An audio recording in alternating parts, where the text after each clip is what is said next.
আসসালামু আলাইকুম প্রিয় কৃষক বন্ধুরা এবং তরুণ কৃষি উদ্যোক্তা ভাইয়েরা। আমি কৃষিবিদ এস এম ফজলে রাব্বি। সবাইকে জানাচ্ছি অনেক অনেক শুভেচ্ছা এবং আমার চ্যানেলের পক্ষ থেকে অনেক অনেক অভিনন্দন। প্রিয় বন্ধুরা, আজকে যে বিষয়টা নিয়ে আমি আলোচনা করতে যাচ্ছি সেটা হচ্ছে উচ্চ ফলনশীল আমন ধানের জাত এবং অঞ্চল ভিত্তিক পরিচিতি। অর্থাৎ এখন যে আমন সিজনটি এসেছে, এই আমন সিজনে আপনারা কোন কোন জাতের ধান রোপণ করলে সেটি ভালো ফলন পাবেন, অর্থাৎ উচ্চ ফলনশীল, এবং সেটার অঞ্চল ভিত্তিক যে পরিচিতিটা, অর্থাৎ আমাদের বাংলাদেশটাকে যদি আমরা চিন্তা করি, যে আমাদের একটা আনুমানিক বাংলাদেশ একটা ম্যাপের মতো আমরা ধরে নিচ্ছি। এই যে বাংলাদেশটা আমরা যদি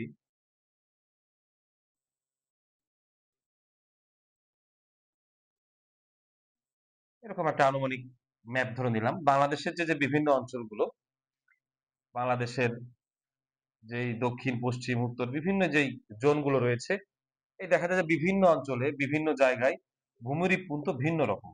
যেমন পাহাড়ি অঞ্চল যেখানে আছে, এখানকার মাটির গঠনটা একরকম, উত্তর অঞ্চলের মাটিগুলো একরকম, তারপরে এই যে সিলেট অঞ্চল, বরেন্দ্র অঞ্চল যেগুলো আছে, এইগুলো মাটি একরকম।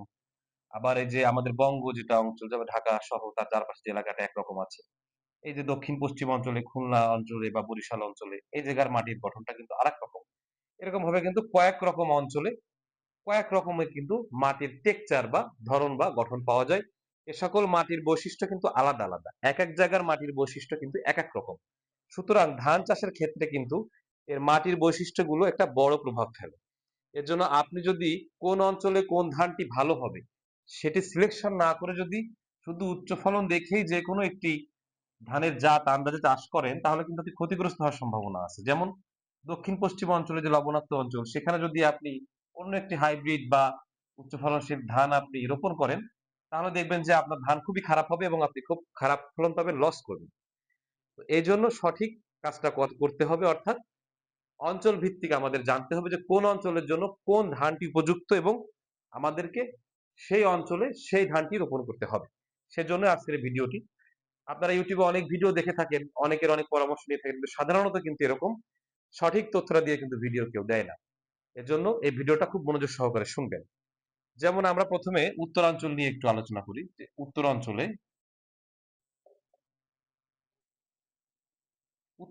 বলতে কোন কোন জেলা, আমি কয়েকটি জেলার কথা বলছি। যেমন ধরুন রংপুর,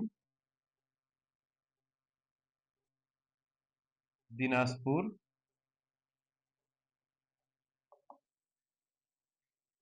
ঠাকুরগাঁও, নীলফামারী। এই বিশেষ করে এই কয়েকটি জেলা এবং এর আশেপাশে এই যে অঞ্চলটা রয়েছে, এইখানে কি কি ধান ভালো হবে? বিরি ধান, বিরি ধান। আমি বাংলায় লিখি যাতে করে আপনাদের বুঝতে আরো সুবিধা হয়। যেমন বিরি 87, বিরি 93,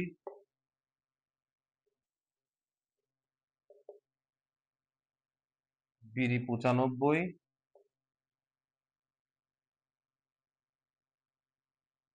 বিরি ধান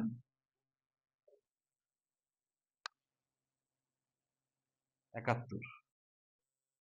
এই যে যে কয়েকটি জাত লিখেছি আমি, 87, 93, 95, 71, এই চারটি জাত আপনাদের এই অঞ্চলের জন্য পারফেক্ট হবে। রংপুর, দিনাজপুর, ঠাকুরগাঁও, নীলফামারী। এরপর ধরেন বরেন্দ্র অঞ্চল যেটাকে আমরা বলি,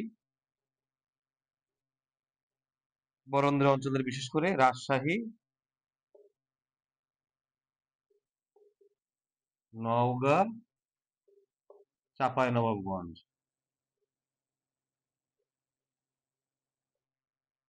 মূলত এই তিনটি জেলা এবং এর আশেপাশে যে কয়েকটি জেলা আছে সেই অঞ্চলে এখানটার জন্য উপযুক্ত হবে বিরি ধান 71, বিরি ধান 75,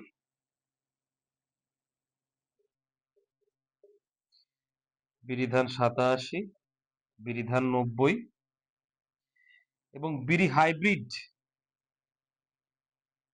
হাইব্রিড ধান 6। এগুলো কিন্তু হাইব্রিড না, এগুলো এই ছয় বি এবং হাইব্রিড কিন্তু এক জিনিস না। এটা উচ্চ ফলনশীল high yielding variety, high yielding variety, কিন্তু হাইব্রিড না কিন্তু এটা। আর এটা হচ্ছে বিরি হাইব্রিড। এই যে কয়েকটি জাত দিলাম, এটা এই বরেন্দ্র অঞ্চল, এই যে কয়েকটি জেলা এবং আর আশেপাশে যে জেলাসমূহ সেটার জন্য উপযুক্ত বেশি। আর এই উত্তরাঞ্চল হলো ম্যাক্সিমাম উত্তরবঙ্গ বলতে যেটা বুঝি, অর্থাৎ রংপুর বিভাগটা যেটা বলতে বোঝা যায়, সেই অঞ্চলের জন্য এই কয়েকটা জাত। আর বরেন্দ্র বলতে রাজশাহী বিভাগের যে অঞ্চলটা, এই অঞ্চলটার জন্য এই কয়েকটি জাত উপযুক্ত হবে। এবার ধরেন মধ্যাঞ্চল যেটা আমাদের দেশের, অর্থাৎ ঢাকা বিভাগের একটা অংশ, ঢাকা, মানিকগঞ্জ, টাঙ্গাইল,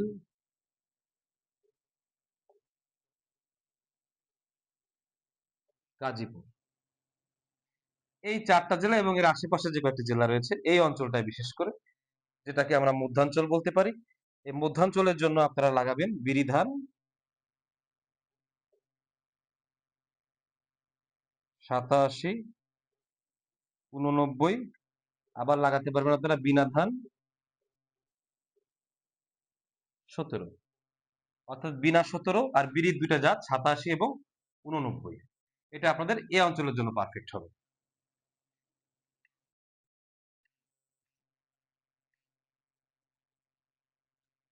এবার আসি দক্ষিণ পশ্চিমাঞ্চল।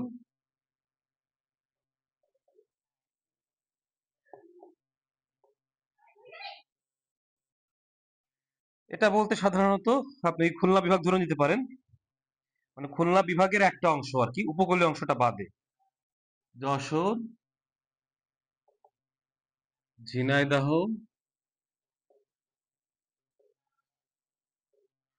কুষ্টিয়া, মেহেরপুর, এই ৪টি জেলা লিখলাম, এই জেলা কয়েকটা এবং তার আশেপাশের জেলার একটা অংশ আর কি। আহ, সেই অঞ্চলে আপনারা বিশেষ করে, যেমন আবার মাগুরা রয়েছে, এই জায়গাগুলোর জন্য আপনার যেগুলো উপযুক্ত হবে সেগুলো হচ্ছে বিরিধান ৭৫, ৮৭, ৪৯, সেই সাথে বিনা ধান ১৭, এই অঞ্চলটার জন্য বেশি উপযোগী হবে। এবার আমরা আসি যে দক্ষিণ পশ্চিমাঞ্চল, উপকূলীয় এলাকা যেটা আর কি, উপকূলীয় লবণাক্ত এলাকা আমরা যেটা বুঝি,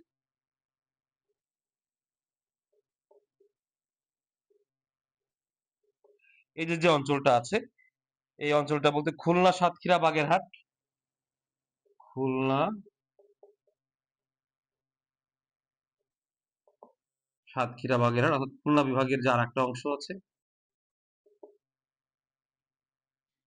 এবং সেই সাথে পটুয়াখালী, বরিশালের পটুয়াখালী এবং আশেপাশের আর কিছু জেলা, এই অঞ্চলগুলোতে আপনারা যে ধানগুলো লাগাতে পারবেন সেগুলো হচ্ছে বিরি ধান ৬৭, ৭৬, ৭৭, ৭৮, অর্থাৎ বিরির উৎপাদিত ৬৭, ৭৬, ৭৭, ৭৮, এই যে ভ্যারাইটি গুলো আছে, এটা আপনারা এই লবণাক্ত অঞ্চলে খুলনা, সাতক্ষীরা, বাগেরহাট এবং বরিশাল অঞ্চলের কিছু জায়গা, এখানে আপনারা এই ৪টা ধান লাগাতে পারবেন।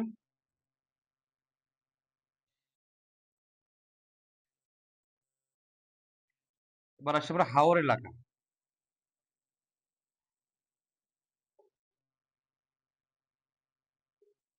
হাওর এলাকা বলতে সুনামগঞ্জ,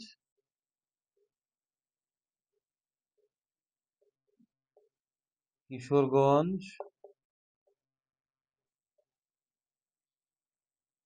নেত্রকোনা, অর্থাৎ ঢাকা, ময়মনসিংহ, সিলেট অঞ্চল ট্রায়াঙ্গল এলাকা, যে হাওর এলাকাটা আছে আর কি, সেই এলাকাটার জন্য যেগুলো উপযুক্ত হবে সেগুলো হলো বিরি ধান ৯১, ৯২ এবং ৭৯, এই ৩টা জাত মোটামুটি হাওড়া অঞ্চলের জন্য ভালো হবে। এবার আমরা আসি পূর্বাঞ্চলে।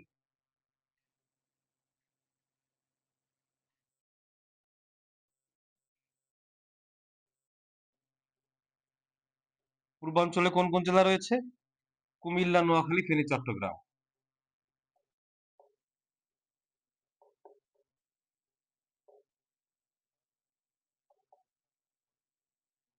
অর্থাৎ বৃহত্তর কুমিল্লা, বৃহত্তর নোয়াখালী এবং চট্টগ্রাম জেলা এবং তার আশেপাশের কিছু অংশ যেটা রয়েছে, সে জায়গাটায় আমরা কি কি লাগাতে পারবো? সে জায়গাটায় আমরা লাগাতে পারবো বিরিধান ৪৯, বিরিধান ৮৭, বিনা, বিনাধান ১৭ এবং বিনাধান ২২। এই জাতগুলো এই পূর্বাঞ্চলের জন্য বেশি উপযুক্ত। আর পার্বত্য অঞ্চল যেটা আমাদের দেশের যে পাহাড়ি অঞ্চল, আপনারা জানেন যে রাঙামাটি, বান্দরবান এবং খাগড়াছড়ি এই ৩টা বৃহত্তর এলাকা নিয়ে।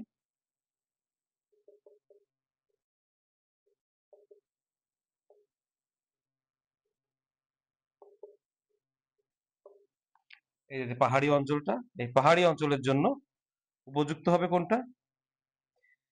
বিরিধান ২৭, ৭১ এবং বিনাধান ১৭।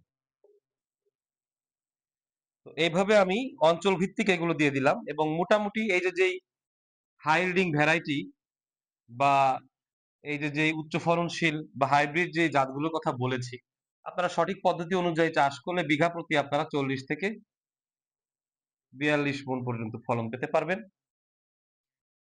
তো এই জায়গাটা আমি যেগুলো লিখে দিয়েছি আপনারা এগুলো নোট করে নেওয়ার চেষ্টা করবেন এবং অবশ্যই চেষ্টা করবেন এই জাতগুলো থেকে বেছে নিয়ে যে কোনো একটি জাত চাষ করার জন্য। সেই ক্ষেত্রে কিন্তু আপনারা ক্ষতির সম্মুখীন হবেন না, কারণ এই জাতগুলো এই অঞ্চলের কথা বিবেচনা করেই কিন্তু গবেষণা করে তৈরি করা হয়েছে। আপনারা এই অঞ্চল ভিত্তিক জাতগুলো যদি রোপণ করেন এবং সঠিক যত্ন নেন তাহলে আপনাদের এই প্রোডাকশনটা বেশি আসবে, কারণ ওই মাটিতে সেটি ভালো খাপ খেতে পারবে। পরিবেশের সঙ্গে ভালো খাপ খেলে রোগ বালাই কম হবে এবং গাছের ফলনটাও কিন্তু অনেক ভালো হবে। এর জন্য আপনারা এই অঞ্চল ভিত্তিক যে চার্টটা আমি দিয়ে দিলাম এটা আপনারা মেনে চলার সর্বোচ্চ চেষ্টা করবেন, তাহলে অবশ্যই ভালো ফলন পাবেন। যদি আপনাদের এরপরও কিছু জানতে বাকি থাকে বা আরো কোনো প্রশ্ন থাকে আপনারা অবশ্যই আমাকে ইউটিউবে কমেন্ট করবেন, আমি সেখান থেকে উত্তর দিব। আপনাদের একটি প্রশ্ন থাকতে পারে যে কোথায় পাবো এই যে জাতগুলোর কথা আমি বললাম, এগুলো আপনি কোথা থেকে সংগ্রহ করবেন? সেটা হলো যে আপনাদের প্রতিটা উপজেলায়, বাংলাদেশের প্রতিটা উপজেলায় উপজেলা ভিত্তিক বিএডিসি, এই বিএডিসি অনুমোদিত ডিলার রয়েছে, যে ডিলারগুলো এই ধানের বীজগুলো সাপ্লাই করে থাকে। এই উপজেলা ভিত্তিক যে বিএডিসি ডিলার পয়েন্ট রয়েছে সেখানে গেলে আপনারা যোগাযোগ করলে তখন আপনারা এই যে যে উপজেলার জন্য যে যে জাতগুলো জরুরি আছে সেগুলো সম্পর্কে জানতে পারবেন এবং সেগুলোর বীজও আপনারা কালেকশন করতে পারবেন। তো এই কিভাবে আপনারা আমন ধান চাষ করবেন বীজতলা থেকে তৈরি শুরু করে একদম শেষ পর্যন্ত আমি চেষ্টা করব। আজকে থেকে শুরু করেছি, এরপরে স্টেপ বাই স্টেপ ভিডিওগুলো দিয়ে যাওয়ার চেষ্টা করব, যাতে করে আপনারা সঠিকভাবে আমন ধানটা চাষ করতে পারেন, ভালো ফসল ঘরে তুলতে পারেন। আচ্ছা, এখন একটি বিষয় নিয়ে আমি একটু আপনাদের সাথে আলোচনা করব, সেটা হচ্ছে যে এই যে যত প্রকার ফসল আমরা চাষ করি, এই যে ধান থেকে শুরু করে ধান, পাট, বিভিন্ন দানা জাতীয় শস্য, মাঠে বিভিন্ন ফসল, বিভিন্ন উদ্যান ফসল, ফল ফসল, ফুল ফসল, যত ফসল আমরা চাষ করি না কেন আমাদের দেশে, এই ফসলগুলো চাষ করতে গেলে কিন্তু আমরা নানা সমস্যার সম্মুখীন হই। বিশেষ করে অনেক ধরনের রোগ বালাইয়ের আক্রমণ হয় আমাদের ফসলগুলো, অনেক ধরনের পোকার দ্বারা আক্রমণ হয়, অনেক ধরনের আগাছার দ্বারা আক্রমণ হয়। এইগুলোকে ট্যাকেল করার জন্য আমাদের কিন্তু বিভিন্ন প্রকার পেস্টিসাইড বা কীটনাশকও বলি আমরা অনেকে, যদিও পেস্টিসাইডের মূল বাংলা হলো বালাইনাশক। এই তো এরকম অনেক ধরনের বালাইনাশক আছে পোকাকে মারার জন্য, যেমন কীটনাশক, ছত্রাককে মারার জন্য ছত্রাকনাশক, ব্যাকটেরিয়াকে মারার জন্য ব্যাকটেরিওসাইড, ছত্রাক, তারপরে আপনার ভাইরাসকে মারার জন্য ভাইরোসাইড, এরকম। আবার আগাছাকে মারার জন্য উইডিসাইড। এক একটা বালাইকে মারার জন্য এক এক রকমের কেমিক্যাল ওষুধ আমরা ব্যবহার করি। এখন সেই ক্ষেত্রে বিভিন্ন ফসলে তো বিভিন্ন রোগ হয়, বিভিন্ন রোগের কারণে তো বিভিন্ন পোকা বা বিভিন্ন ছত্রাক, বিভিন্ন ব্যাকটেরিয়া এরা দায়ী থাকে, বিভিন্ন জীবাণু দায়ী থাকে। এই জীবাণুগুলোকে সঠিকভাবে শনাক্ত করতে পারাটা জরুরি, অর্থাৎ লক্ষণ দেখে, ফসলে আক্রমণের লক্ষণ দেখে যাতে আমরা শনাক্ত করতে পারি যে আমার ফসলে কি রোগ হয়েছে বা কি পোকার আক্রমণ হয়েছে এবং সেটার জন্য কোন জীবাণু দায়ী, ছত্রাক, ব্যাকটেরিয়া নাকি পোকা নাকি অন্য কিছু, কি দায়ী এই জিনিসটা, বা আগাছা যদি আসে তাহলে সেটা কোন আগাছা, এই জিনিসটাকে সঠিকভাবে চেনা এবং শনাক্ত করা আমাদের প্রথমে জরুরি। এবং দ্বিতীয়ত এদের চিকিৎসার জন্য, বা চিকিৎসা বলতে প্রতিরোধ এবং প্রতিকার, এই দুইটা বিষয়, প্রতিরোধ প্লাস প্রতিকার, এই দুইটা বিষয় যেটা, সেটা কিভাবে করা যায় এটার জন্য কিন্তু আমরা হিমশিম খাই। সঠিক জিনিসটা না জানার কারণে কিন্তু আমরা ভুল পেস্টিসাইড বা ইনসেকটিসাইড আমরা ব্যবহার করি, যার কারণে কিন্তু আমাদের ফসল ক্ষতিগ্রস্ত হয়, আমাদের ফলন কম হয়, আমরা সঠিক রোগ ধরতে পারি না এবং সেটার প্রতিকার বা প্রতিরোধ করতে পারি না। যেই কারণে আমি আপনাদের সবার জন্য একটি অনলাইন ভিত্তিক বালাইনাশক এক্সপার্ট কোর্স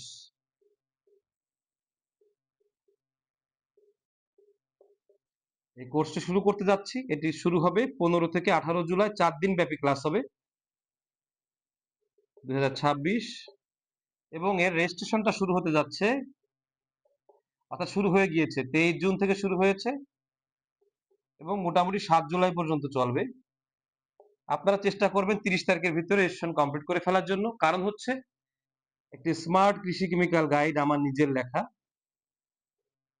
এই কেমিক্যাল গাইডটা এটা আপনাদেরকে পাঠিয়ে দেওয়া হবে এই কোর্স শুরুর আগেই। যারা যারা রেজিস্ট্রেশন করবেন তাদেরকে কোর্স শুরু করার আগেই এই গাইডটি পাঠিয়ে দেওয়া হবে।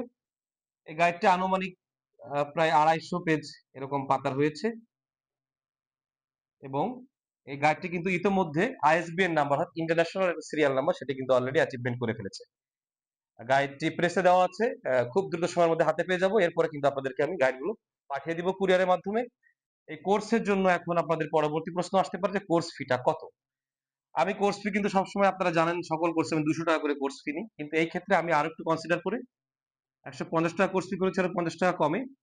আর এই গাইডটির বাজার মূল্য 550 টাকা, সেখানেও আমি 100 টাকা কনসিডার করে 450 টাকা রাখছি আপনাদের জন্য। এই দুয়ে মিলে 150 প্লাস 450, দুয়ে মিলে মোট 600 টাকা। এই 600 টাকা হলো আপনাদের কোর্স ফি। আর এই কোর্স ফিটা দিয়ে রেজিস্ট্রেশন সম্পন্ন করলে এই স্মার্ট কৃষি কেমিক্যাল গাইডটা আপনাদের পাঠিয়ে দেওয়া হবে হোম ডেলিভারির মাধ্যমে। সেই ক্ষেত্রে ডেলিভারি চার্জটা অবশ্য আপনাদের নিজেদের দিতে হবে। ডেলিভারি চার্জটা একটা ধারণা দিচ্ছি 110 থেকে 130 টাকা পর্যন্ত হতে পারে। তবে এই বইতে কিন্তু এই কোর্সের যত বিষয়, অর্থাৎ এই যত প্রকার রোগ বালাই পোকা আছে এবং সেগুলোকে ঠেকানোর জন্য যত প্রকার কীটনাশক ব্যবহার করা হয়, এবং সেই কীটনাশকের গ্রুপগুলো, কোন গ্রুপের কি কাজ, মোড অফ অ্যাকশন, সবকিছু বর্ণনা করা আছে।